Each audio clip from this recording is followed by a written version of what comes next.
Bienvenue sur Africa 24 dans cette nouvelle édition du Non-Stop Info. Voici les titres. Au Tchad, le gouvernement ferme ses frontières avec le Soudan, une fermeture qui résulte de l'état d'urgence déclaré dans l'est du pays après de graves violences communautaires. Au Mali, l'État annonce la répartition de 3,3 milliards de francs CFA entre 66 partis politiques.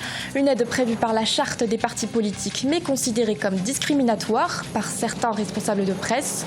Et enfin au Kenya, le plus grand parc éolien d'Afrique est opérationnel. D'une capacité de 310 MW, il produit plus de 15% des besoins en électricité du pays. Le Tchad vient de fermer sa frontière avec son voisin le Soudan, une mesure prise après l'éclatement d'affrontements intercommunautaires entre éleveurs et agriculteurs, des violences qui ont fait près de 109 morts ces dernières semaines. Face à cette situation, l'État a donc déclaré l'état d'urgence dans l'est du pays, un sujet de Nélé Claude Ebessa.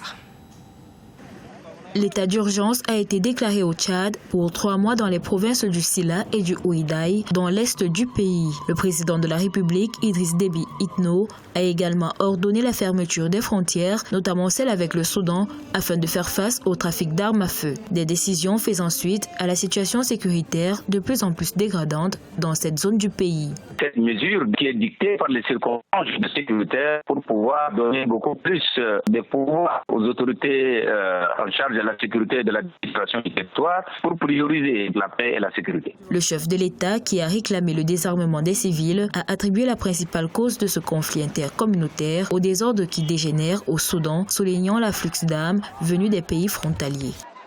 Ces derniers temps, les conflits intercommunautaires sont devenus récurrents. Les autorités des deux pays avaient pris depuis quelques années la décision de mettre en place une brigade mixte Tchad-Soudan. Il ne devait pas y avoir d'impact dans les relations diplomatiques entre le Tchad et le Soudan. À l'origine de ces éruptions de violence, des affrontements armés entre cultivateurs et éleveurs ayant fait plus de 50 victimes depuis le 9 août. Il y a quelques mois, un déploiement de plusieurs troupes dans les provinces de la zone est du pays visant à rétablir la sécurité avait été annoncé. Au Gabon, la première présidente de la Cour d'appel de Libreville a été suspendue de ses fonctions ce mardi 20 août par le ministre de l'Intérieur et de la Justice. Paulette Ayomba Akoli avait jugé recevable la plainte des membres du mouvement Appel à agir. Le mouvement avait saisi la justice pour obtenir une expertise médicale du président Ali Bongo, un examen destiné à déterminer si le président est véritablement apte à gouverner malgré son état de santé. Viviane Baoken.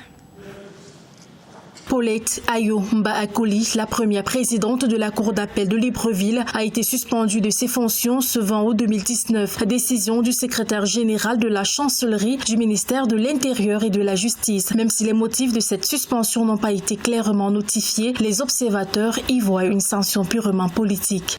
Le monstre montre son visage. C'est vraiment sans surprise que nous avons reçu cette décision. On s'attendait à quelque chose, voyez-vous. On a entendu l'avocat d'Ali Bongo dire au sortir du tribunal le 12 août dernier, par tous les moyens, nous empêcherons que cela se fasse. Ben oui, voilà, nous y sommes. En juillet 2019, c'est cette magistrate qui a jugé recevable la requête du collectif Appel à agir aux fins d'expertise médicale à l'endroit du chef de l'État. La défense du président Ali Bongo et le collectif Appel à agir avaient donc rendez-vous devant les tribunaux. Cette suspension, selon le collectif, a pour vocation de bloquer le procès. Nous avons été appelés à l'audience de plaidoirie le 26 août contre M. Ali Bongo. Et nous irons le 26 août au palais de justice de Libreville, à la cour d'appel, pour l'audience de plaidoirie. Je suppose que si Mme Akoli a été suspendue de fonction, la décision qu'elle a prise a été prise par un collège de 3 magistrats. Nous sommes déjà surpris de voir qu'il n'y a qu'un seul magistrat qui est suspendu. Mais en même temps, je pense que la justice doit continuer à fonctionner et qu'un autre magistrat viendra à la place de Mme Akoli pour que cette audience de plaidoirie ait lieu.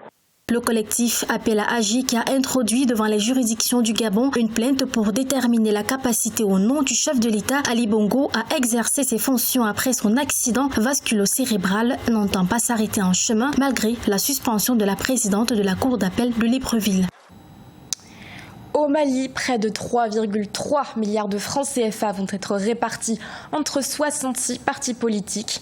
Un financement prévu par la charte des partis politiques qui correspond à 0,25% des recettes fiscales du budget du gouvernement. Pour autant, cette aide est controversée, notamment par certains responsables de presse. Ils la considèrent comme discriminatoire et disproportionnée par rapport à l'aide publique de la presse, un sujet réalisé par Farba Maroun. 66 partis politiques au Mali vont se partager près de 5,7 millions de dollars, soit environ 3,3 milliards de francs CFA, au titre de l'aide financière de l'État. Un montant fixé conformément à la charte des partis politiques qui prévoit une aide correspondant à 0,25% des recettes fiscales du budget de l'État, d'après le ministre malien en charge de la communication, Yaya Sangaré. Les conditions de vie des populations sont dégradées. Vous avez un flux important de Maliens qui vivent dans les camps de réfugiés en Mauritanie. Vous avez les accords d'Alger où il n'y a pas de perspective. Le secteur privé aujourd'hui est sinistré par le poids de la corruption. Les inégalités sociales continuent à se creuser. Donc, autant de facteurs endogènes qui font qu'aujourd'hui, la question que nous nous posons, est-ce que cet argent qui a été destiné évidemment à ces partis politiques incarne réellement la légalité et la légitimité? Cette aide suscite toutefois la polémique. Certains responsables de presse au Mali la jugent discriminatoire et disproportionnée par rapport à l'aide publique à la presse. Depuis 2013, celle-ci est fixée entre 200 et 300 millions de francs CFA par an, une somme destinée à plus de 200 organes de presse privés. Ces partis n'existent que lorsqu'il y a élection et lorsqu'il y a un poste de gouvernement. Et ces partis n'ont aucun impact sur la vie de la nation parce qu'il n'y a pas de formation des militants, il n'y a pas de délégations citoyennes auprès des populations. Et face à cette situation, pour nous, les hommes des médias, nous ne jugeons pas à la fois légitime et efficace d'apporter cet argent à des partis qui n'existent que des noms ou qui sont gérés par 2 ou 3 individus. La charte des partis politiques a été établie par une ordonnance du comité de transition pour le salut du peuple le 10 octobre 1991. Le docteur Matshidiso Rebecca Moeti a été reconduite à la tête du bureau de l'OMS Afrique, un deuxième et dernier mandat d'une durée de 5 ans. Cette reconduction a eu lieu ce mardi 20 août à Brazzaville, lors de la 69e session du comité régional de l'OMS Afrique, une session où plusieurs défis sanitaires ont été abordés, notamment celui de l'accès à la couverture sanitaire universelle. Un reportage de notre correspondant Deva Panzou. La Botswanaise Matshidiso Rebecca Moeti va diriger le bureau Afrique de l'Organisation mondiale de la santé pour les 5 prochaines années, suite à sa réélection au cours de la 69e session du comité régional du bureau Afrique de l'Organisation mondiale de la santé, ce mardi 20 août 2019 à Brazzaville. Nos systèmes de santé restent toujours fragmentés et je dois reconnaître que la façon dont nous sommes structurés au niveau de l'OMS aussi est un peu fragmentée. Nous sommes là en train de travailler pour restructurer nos bureaux, soit au niveau régional et au niveau pays, pour que ça soit plus intégré. Et comme ça, nous allons avoir beaucoup plus d'efficience en utilisant les moyens disponibles. La 69e session du comité régional de l'OMS Afrique, qui se déroule du 19 au 23 août 2019 dans la capitale congolaise, vise à interpeller les États africains à contribuer à la mise en œuvre de la couverture sanitaire universelle. La République démocratique du Congo, qui a enregistré des résultats satisfaisants dans la lutte contre le virus Ebola, plaide pour l'amélioration des systèmes de santé. Ebola a maintenant un traitement curatif et demain, nous aurons aussi un vaccin préventif. Toutefois, il est important de saisir cette opportunité pour avoir un système de santé résilient. Depuis son élection en 2015, Matshidiso Rebecca Moeti est devenue la première femme à occuper la fonction de directrice régionale de l'OMS pour l'Afrique. La République du Congo reçoit les ministres de la Santé des États africains 6 ans après la dernière session du comité régional de l'OMS pour l'Afrique qui avait eu lieu à Brazzaville, qui abrite son siège. Le plus grand parc éolien d'Afrique est officiellement opérationnel. La centrale de 310 MW a été inaugurée le 19 juillet 2019 par le président Uhuru Kenyatta. Situé au nord du Kenya, le parc est composé de 365 éoliennes et produit plus de 15% des besoins en électricité du pays. Les précisions de Ange Bijou Nomenyo. Opérationnel depuis juillet 2019, le plus grand parc éolien d'Afrique capable de fournir 310 MW au réseau national du Kenya prévoit augmenter de 13% l'approvisionnement en électricité du pays et réduire les coûts d'électricité pour les consommateurs. Ce projet de 680 millions de dollars représente le plus grand investissement privé de l'histoire du Kenya.